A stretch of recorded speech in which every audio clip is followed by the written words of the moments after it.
Hello दोस्तों, मेरा नाम विजय है और स्वागत है आपको मेरे YouTube channel Haryana online scheme में। आज हम बात करेंगे LIC के बेहतर प्लान जीवन लक्ष्य प्लान नंबर 933 के बारे में। अगर आप मेरे चैनल पर नए हैं तो मेरे चैनल को सब्सक्राइब कर लें ताकि आपको ऑनलाइन स्कीम की पूरी जानकारी समय समय पर मिलती रहे। तो शुरू करते हैं आज की वीडियो। मैं आज आपके लिए लेके आया हूँ LIC का प्लान जीवन लक्ष्य प्लान नंबर 933। यह एक ऐसा इंश्योरेंस प्लान है जिसे काफ़ी लोग कन्यादान पॉलिसी के नाम से भी जानते हैं। आपने काफ़ी बार व्हाट्सएप में या फेसबुक पर एक इमेज देखी होगी जिसमें लिखा होता है कन्यादान पॉलिसी। सबसे पहले मैं आपको बताना चाहूँगा LIC में कन्यादान पॉलिसी नाम से कोई पॉलिसी नहीं है, लेकिन इसमें एक पॉलिसी है जीवन लक्ष्य, जिसमें आपको वो सारे बेनिफिट मिल जाते हैं जो आपको कन्यादान पॉलिसी में बताए जाते हैं। तो सबसे पहले मैं इस पॉलिसी में आपको बताऊंगा कि इस पॉलिसी को कौन कौन ले सकता है। उसके बाद आपको एग्जाम्पल के द्वारा पूरी डिटेल से बताऊंगा कि इसमें आपको कितना पे करना होगा और क्या क्या बेनिफिट इसमें आपको मिलेगा। इसके साथ मैं आपको यह भी बताऊंगा कि इसको कन्यादान पॉलिसी क्यों कहते हैं। तो सबसे पहले इसमें जान लेते हैं कि इस इंश्योरेंस प्लान में मिनिमम एज कितनी होनी चाहिए, यानी कम से कम कितने साल का व्यक्ति इस पॉलिसी को ले सकता है। तो इसमें मिनिमम एज यहाँ पर दी गई है 18 ईयर्स, यानी कम से कम 18 साल का व्यक्ति इस पॉलिसी को ले सकता है। 18 साल से कम का व्यक्ति इस पॉलिसी को नहीं ले सकता। इसके बाद बात करते हैं मैक्सिमम एज की। तो इस पॉलिसी को लेने के लिए ज़्यादा से ज़्यादा एज 50 साल होनी चाहिए। 50 साल के ज़्यादा व्यक्ति इस पॉलिसी को नहीं ले सकता, यानी 18 से 50 साल के व्यक्ति इस पॉलिसी को ले सकते हैं। इसके बाद बात करते हैं पॉलिसी टर्म की। इस पॉलिसी में आप कितने साल की पॉलिसी टर्म ले सकते हैं, तो यहाँ पे आप 13 साल से लेके 25 साल तक की पॉलिसी टर्म ले सकते हैं, यानी कम से कम यह बीमा आपने 13 साल का लेना होगा और ज़्यादा से ज़्यादा 25 साल का। इसमें मैं आपको बता दूं कि जितने ज़्यादा साल का बीमा हो लोगे बेनिफिट भी उतना ही ज़्यादा मिलेगा।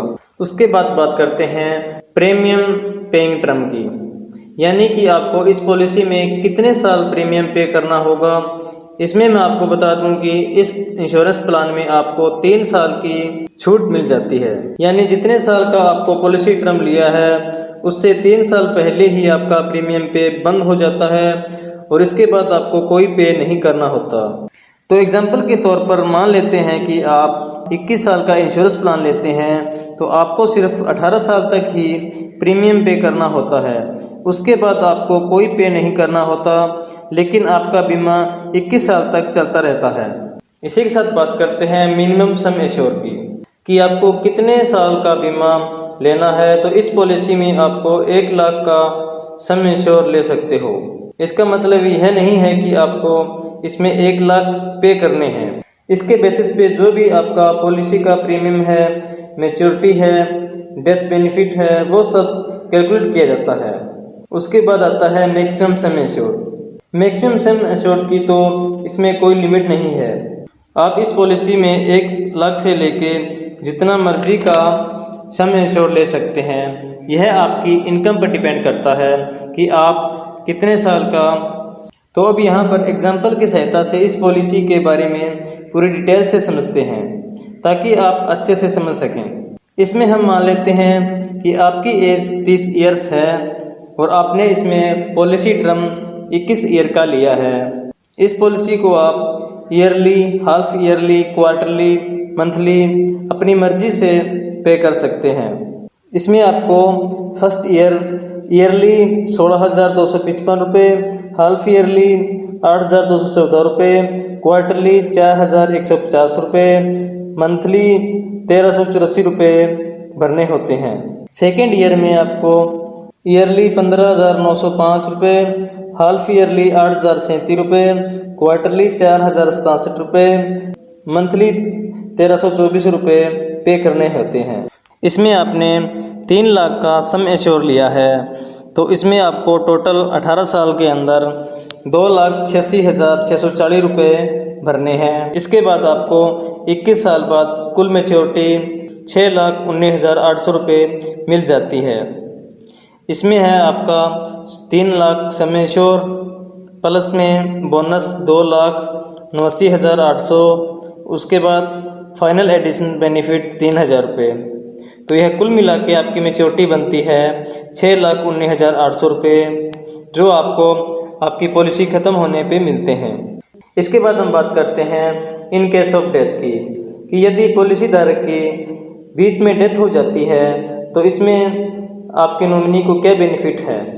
इसमें हमने माना कि पॉलिसी धारक की एज 30 ईयर्स है और पॉलिसी धारक की 4 साल बाद डेथ हो जाती है, तो इसके बाद का सारा प्रीमियम बंद हो जाता है। इसमें आपको आगे कोई पे नहीं करना होता और इसमें नॉमिनी को डेथ के बाद सम एश्योर का 10% यानी 3 लाख का 30,000 रुपये हर साल मिलते रहते हैं।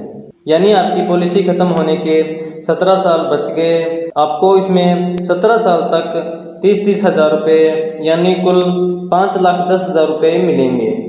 उसके बाद जब आपकी पॉलिसी के 21 साल पूरे हो जाते हैं तो आपको सम एश्योर का 110% यानी 3 लाख का सम एश्योर 3,30,000 रुपये, प्लस में बोनस 2,89,800 रुपये, उसके बाद फाइनल एडिशन बेनिफिट 3,000 रुपये, यानी कुल मैच्योरिटी 6,22,800 रुपये आपको पॉलिसी ख़त्म होने के बाद मिल जाते हैं। इसमें मैं आपको कुछ सजेशन देना चाहता हूँ। इस पॉलिसी में आपको कुछ एडिशन बेनिफिट भी मिल जाते हैं। इसके लिए आपको पॉलिसी कराते समय आपको कुछ एक्स्ट्रा प्रीमियम पे करना होता है, तो यहाँ पर आप अपनी पॉलिसी में एक्स्ट्रा बेनिफिट ले सकते हैं। नंबर 1, सबसे पहला बेनिफिट है टर्म राइडर का। अगर आप पॉलिसी में टर्म राइडर ऐड करवा लेते हो तो जब भी आपकी डेथ होती है यानी नॉर्मल डेथ होती है तो उस केस में आपको 3 लाख का सम एश्योर मिल जाता है। अगर हम एग्जाम्पल के हिसाब से देखें तो यहाँ 4 लाख बाद पॉलिसी धारक की डेथ हो जाती है, तो पॉलिसी धारक को डेथ के समय आपको 3 लाख का सम एश्योर मिल जाता है। बाकी जो मैं आपको बेनिफिट बताया था वह तो मिलेगा ही मिलेगा, इसके साथ आपको 3 लाख का टर्म राइडर भी मिल जाता है। इसके बाद इसमें दूसरा बेनिफिट ऐड करवा सकते हैं, वह है एक्सीडेंटल डेथ बेनिफिट। अगर पॉलिसी धारक की डेथ एक्सीडेंट द्वारा होती है तो यहाँ पर आपको एक्सीडेंटल डेथ बेनिफिट मिलता है। अगर इसमें आपको टर्म राइडर भी ले रखा है और एक्सीडेंटल बेनिफिट राइडर दोनों ऐड करवा रखा है, तो यहाँ पर आपको टर्म राइडर 3 लाख रुपये प्लस में एक्सीडेंटल बेनिफिट राइडर 3 लाख रुपये, यानी पॉलिसी धारक की डेथ पर उसे 3 लाख प्लस 3 लाख 6 लाख रुपये मिलेंगे। इसके साथ जो आपको पहले बेनिफिट बता रखे हैं वह भी इसके साथ आपको मिलेंगे, यानी एक्स्ट्रा बेनिफिट 6 लाख रुपये हर साल 30,000 गुणा 17 साल 5,10,000 रुपये, मैच्योरिटी 6,22,800 रुपये। तो यानी आपको इस पॉलिसी से कुल 17,32,800 रुपये मिलेंगे। उसके बाद हम बात करते हैं, इसके बाद बात करते हैं option to take death benefit in installment, कि आपको जो मैच्योरिटी मिलनी है वह आप इंस्टॉलमेंट के माध्यम से भी ले सकते हैं। इसमें आप 5 साल बाद, 10 साल बाद और फिर 15 साल बाद अलग अलग भागों में अपनी पेमेंट ले सकते हैं, लेकिन यह आपको पॉलिसी ख़त्म होने के 3 महीने पहले बताना होता है कि आप पूरी पेमेंट इंस्टॉलमेंट के माध्यम से लेना चाहते हैं या पूरी पेमेंट पॉलिसी ख़त्म होते ही लेना चाहते हैं। उसके बाद आते हैं इस पॉलिसी के अदर बेनिफिट।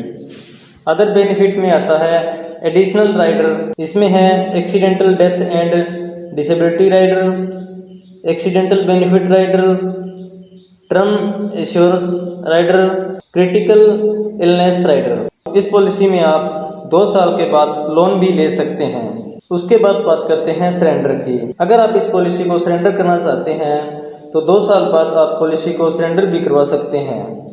उसके बाद आपका बीमा ख़त्म हो जाएगा और आपको सरेंडर वैल्यू दे दी जाएगी। उसके बाद बात करते हैं मोड ऑफ पेमेंट की, कि यह पेमेंट आप कब कब कर सकते हैं, तो इसमें आप ईयरली, हाफ ईयरली, क्वार्टरली और मंथली, जैसा आपको सही लगे वैसा आप पेमेंट कर सकते हैं। इसके बाद बात करते हैं ग्रेस पीरियड की। अगर आप मंथली मोड पेमेंट करते हैं तो इसमें आपको 15 दिन की छूट दी जाती है, और अगर आप ईयरली, हाफ ईयरली या क्वार्टरली पेमेंट कर रहे हैं तो इसमें आपको 30 दिन की छूट दी जाती है। इसी के बाद आता है टैक्स बेनिफिट।